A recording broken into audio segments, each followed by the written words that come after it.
Hello, once again, everyone. Welcome to the Weekly Edge. Just a little bit of news and motivation for you every day, every day. Besides the weekends, I need a little break once in a while. Kind of just gonna jump right into the news, guys. There's been some earthquakes going on. We're gonna jump into that.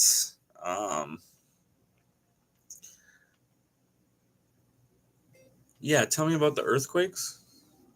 Oh, and it disconnected. Well, just about everything works about perfectly none of the time. So, now it doesn't want to work. It was working 100% before I started here. And now it's all fucked up. All right, so let's talk about the magnitude 6.3 earthquake struck North Afghanistan near the city of... Of course. I can give you a quick overview of a significant recent earthquake and the science behind them. Recent major earthquake, a magnitude 6.3 earthquake, struck northern Afghanistan near the city of Mazar-e-Sharif early Monday morning, local time. Casualties and damage. Initial reports indicate at least 20 people were killed and over 300 injured, with the death toll feared to rise. Surely will. It also caused damage, including to parts of the historic Blue Mosque. Location. The epicenter was southwest of the town of Qom. Afghanistan is highly prone to earthquakes due to its location at the intersection of several major tectonic plates: Eurasian, Indian, and Arabian. What causes earthquakes? Earthquakes are primarily caused by the movement of the Earth's tectonic plates. Plate movement. The Earth's crust is divided into large pieces called tectonic plates, which are always slowly moving. Friction and release.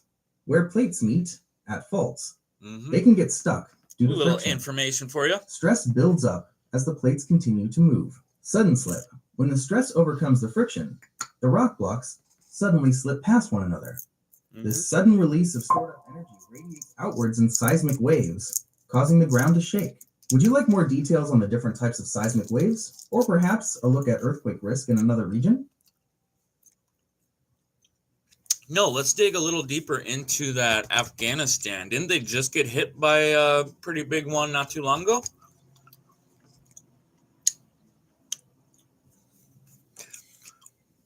You are absolutely correct.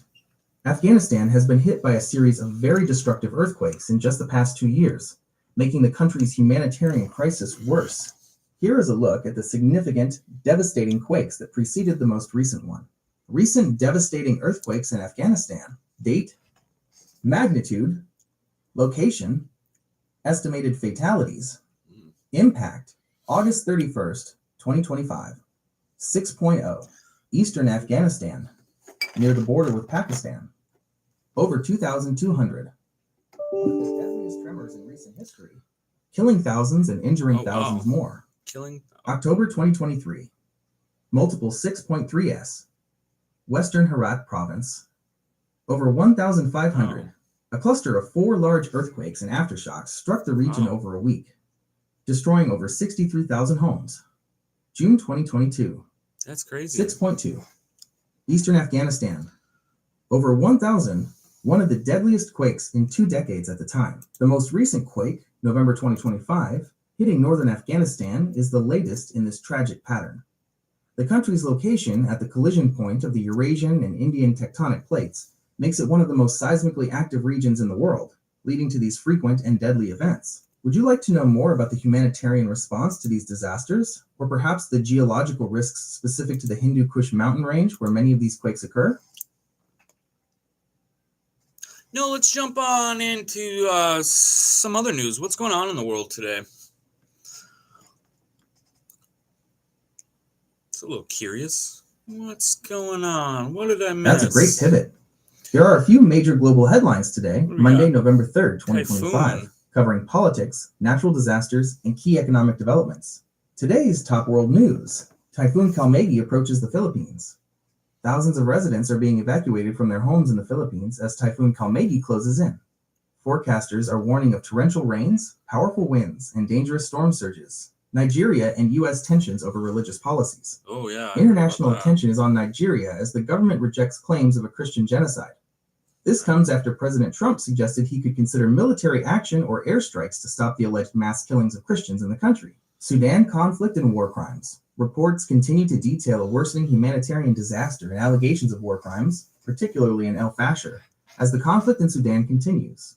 The Sudanese envoy has stated the country will not participate in peace talks if the UAE is involved in the negotiations. OPEC Plus and oil production. Major players in the oil market are meeting in Abu Dhabi. This is happening as the OPEC Plus group of nations has reportedly halted its planned production hikes for the first quarter of 2026, which is a significant move for global energy prices. U.S.-China trade relations and Taiwan. Following recent diplomatic meetings, President Trump claimed that China's President Xi Jinping assured him that China would not take action on Taiwan while Trump is in office, because they know the consequences. Would you like a shorter answer on one of these topics? Or should we look into other areas like the ongoing developments in the Russia-Ukraine war? So,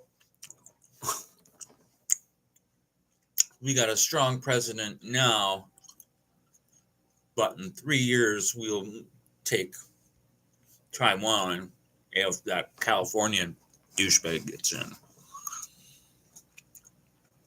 That's kind of how I took that. Now let's hear a little more about. Is the Nigeria-U.S. tension have any push from Israel?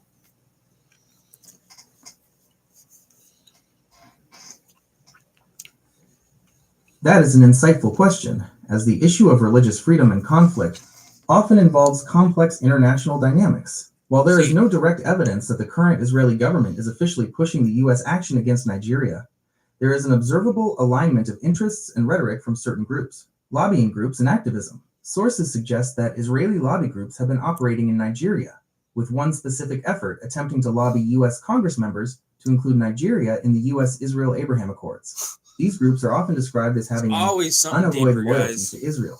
Narrative amplification. Some Western commentators and media figures, who are generally seen as strong supporters of Israel, have amplified the Christian genocide narrative in Nigeria.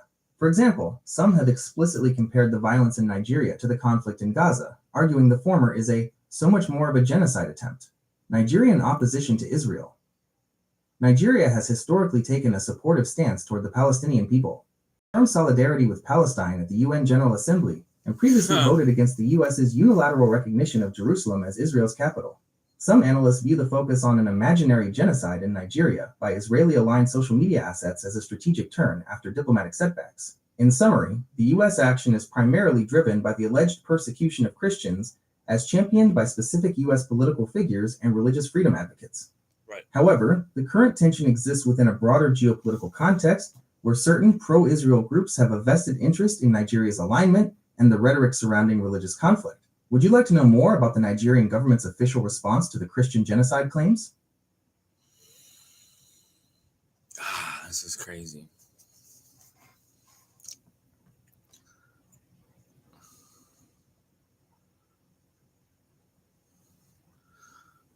How is all this tied into like Israel and the world, and I mean even Charlie Kirk's death?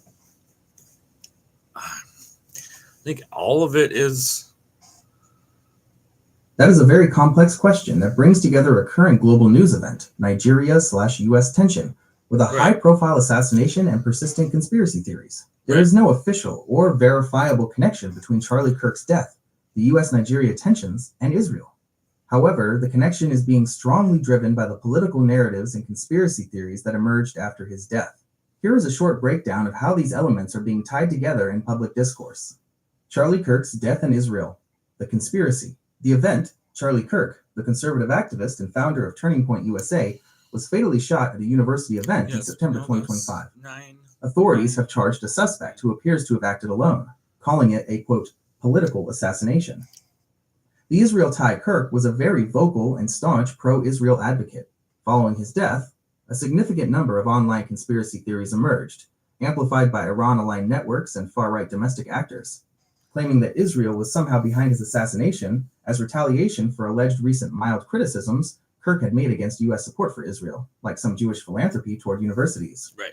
Official response, Israeli leaders, including the Prime Minister, publicly mourned his death and praised him as a friend of Israel, which some conspiracy theorists used as proof of a connection. Jewish security organizations have also warned about the surge in anti-Semitic rhetoric tying Israel to the murder.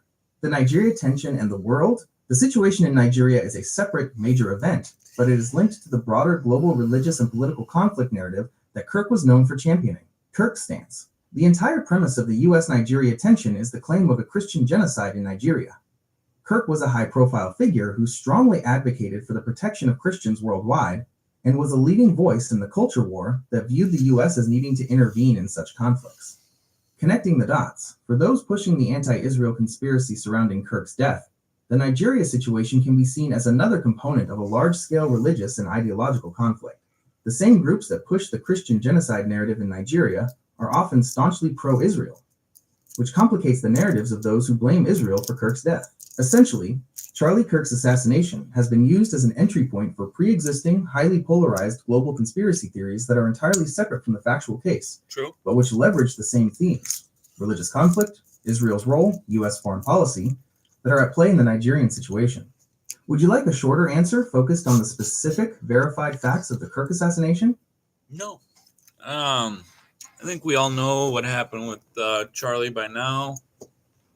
Kind of just, I watched a little Candace Owens, her podcast she did Friday, I believe. I don't know. I got a mix of maybe she's onto something. Maybe she just needs to go to sleep and take a nap and think about it. I don't know. I definitely think there's a lot of cover-ups and murders and manipulation worldwide. Especially these days, probably more than the past, and with social media and everything that's out there, it's even more. So let's get out of there. Let's talk about the shutdown. Anything new going on with the shutdown?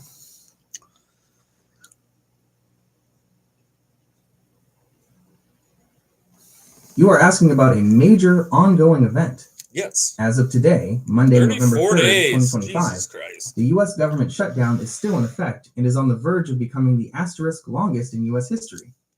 Here are the key developments and facts. Status of the shutdown. Duration. The shutdown is currently 34 days long and will tie the record for the longest shutdown ever, 35 days, tomorrow, Tuesday, November 4th, 2025. The impasse. The shutdown is a result of a stalemate between Republicans and Democrats over federal spending bills, particularly in relation to two key issues. ACA subsidies. Democrats are demanding negotiations to extend critical subsidies for the Affordable Care Act, ACA, which are set to expire at the end of the year. President's position. The president has publicly stated that he won't be extorted by Democrats and will only negotiate on issues like healthcare after the government is reopened. Major impacts and new actions. SNAP benefits at risk. The most immediate and critical concern is the Supplemental Nutrition Assistance Program, SNAP, which provides food aid to over 40 million Americans. Legal action. 2 federal judges recently ruled that the administration must use emergency reserve funds to keep paying SNAP benefits, rejecting the argument that it lacked the authority to do so. Current situation. The Department of Agriculture has since indicated it will use contingency funds to cover a partial payment of the November benefits, but full payment is still uncertain and benefits are being delayed. Economic cost. The Nonpartisan Congressional Budget Office, CBO, estimates the shutdown has already permanently reduced the U.S.'s GDP by at least $7 billion. Federal workers. Approximately 900,000 federal employees are furloughed, and another 2 million are working without pay, set to miss additional full paychecks. The political dynamics in the Senate remain locked, with Republicans needing 5 additional Democratic votes to overcome the filibuster threshold and pass a short-term funding resolution. Would you like to know more about the potential impact of a prolonged shutdown on a specific area, like air travel or the housing market? I'm kind of curious about the economic cost. How did it affect the GDP?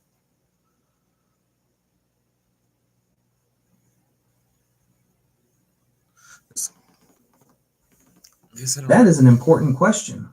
The economic cost of the government shutdown is a major focus for economists, and the Nonpartisan Congressional Budget Office, CBO, has provided clear projections on the impact to the gross domestic product, GDP. Impact on GDP. The main takeaway is that while most of the lost economic output will eventually be recovered, a portion of the loss is permanent. Permanent economic loss. The CBO estimates that the economy has already lost at least $7 billion in permanent real GDP in 2025 dollars, even if the shutdown were to end immediately. Escalating loss. The permanent loss increases the longer the shutdown lasts. If it ends around mid-November, 6 weeks, the total permanent loss is projected to be $11 billion. If it stretches until the end of November, 8 weeks, the permanent loss could reach $14 billion. Shutdown duration. Permanent GDP loss by end of 2026. Wow. 4 weeks already passed. $7 billion, 6 weeks, mid-November. Scenario. $11 billion, 8 weeks, end November. Scenario. $14 billion. How the shutdown affects GDP. The economic hit comes from three main sources. 1. Lost federal worker output. This is the primary driver of the permanent loss. Furloughed federal employees cannot recover the work hours and services they lost while the government was closed. 2. Reduced government spending. The shutdown causes a temporary drop in federal spending on goods, services, and benefits like delayed SNAP payments, which immediately reduces demand in the economy. 3. Lower aggregate demand. As federal workers go unpaid and low-income Americans miss food aid, they spend less money. This drop in consumer confidence and spending affects businesses across the country. Impact on businesses. The financial pain extends heavily to private industry. Small businesses, companies, especially small businesses that are federal contractors, have billions of dollars in payments at risk. The CBO notes that payments to 65,500 small business contractors had about $12 billion in payments at risk just in the month of October. Loan freezes. Essential federal programs, such as the Small Business Administration's SBA main loan programs, 7A and 504, have stopped processing new applications, cutting off a critical source of capital for entrepreneurs. Would you like to explore the specifics of which federal programs or agencies are currently most affected by the shutdown? No. I want to know how, if we're not paying people, isn't that saving the United States money?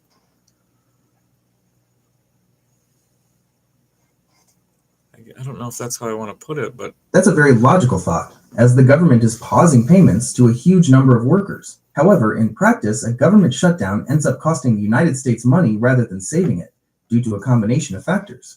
Here is the breakdown of why it costs money. 1. Retroactive pay, the main cost. The largest reason is that the government is legally required to pay most of its workforce when the shutdown ends. Furloughed workers. Most furloughed federal employees, those sent home, are guaranteed to receive back pay for the time they missed. What? This means the government pays them for time they did not work. Accepted workers, accepted employees, like air traffic controllers and law enforcement, who are forced to work without pay, will also receive all their delayed wages when the government reopens. Them should be paid. Cost. The Congressional Budget Office, CBO, estimates that the compensation for furloughed employees alone costs the government roughly $400 million per day in eventual back pay. In short, the government delays the payments, but it does not save the money. 2. Administrative costs and lost revenue. The process of shutting down and restarting operations is extremely inefficient and costly. Winding down, starting up. Agencies have to spend significant time and resources, which is paid work, to prepare for the shutdown, secure facilities, and then ramp everything back up once it ends. This administrative churn is non-productive work. Lost revenue. Many government agencies collect fees for services, e.g., permits, loan processing, park entry. When these services stop, the government loses that revenue stream permanently. Penalty payments. The government can incur late payment fees and interest penalties on delayed contracts and payments. 3. Permanent economic damage. As mentioned in the previous answer, the lost work from federal employees and the disruption to the private sector results in a permanent loss to the GDP that is never recovered. Conclusion. While the shutdown temporarily reduces the government's cash outflow, it creates a much larger liability in guaranteed back pay and incurs significant unrecoverable costs through lost productivity and administrative expenses. Huh. So it's kind of like, hey, all this money that we're bringing in from these tariffs, I'll probably be able to give money to everybody. Or we'll shut the government down and all this extra money is going to have to go to that, guys. Sorry. Everything's a big scheme. Big flipping scheme. All right, what else we got for news today?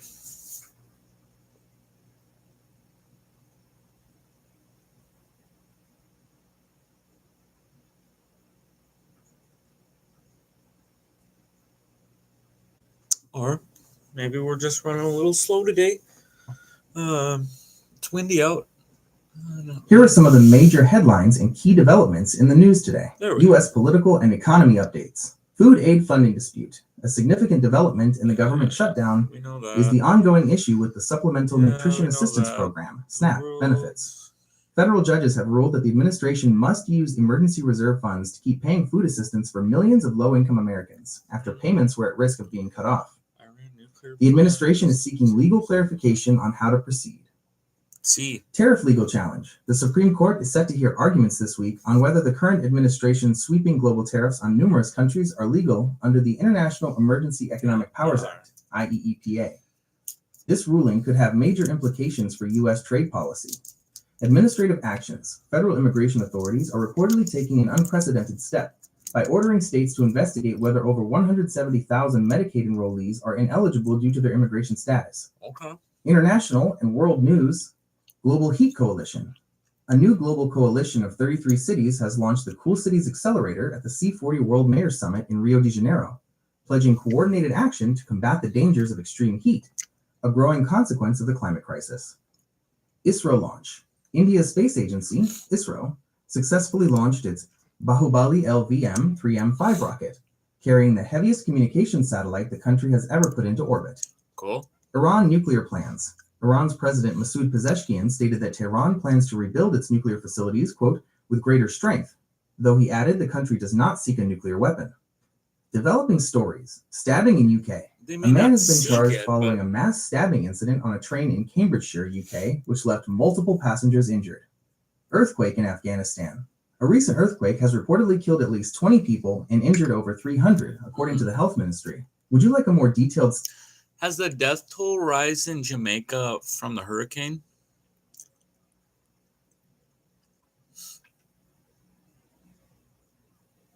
Yes, the death toll in Jamaica from Hurricane Melissa has risen and is expected to climb further as rescue operations continue. Oh, wow. Key figures for Jamaica. The official confirmed death toll in Jamaica is reported to be at least 19 people as of the latest updates.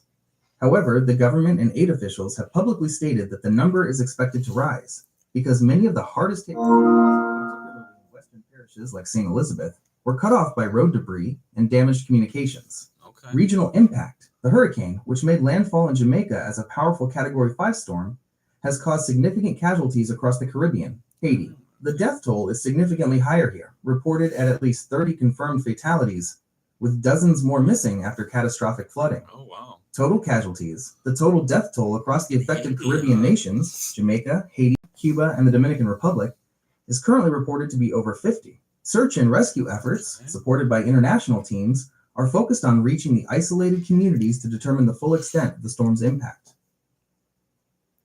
Well, if any of you guys want any specific news or specific topics done, then speak up. Other than that, I want to see, there's this kind of motivational speech about two twins in the womb. Do you know it?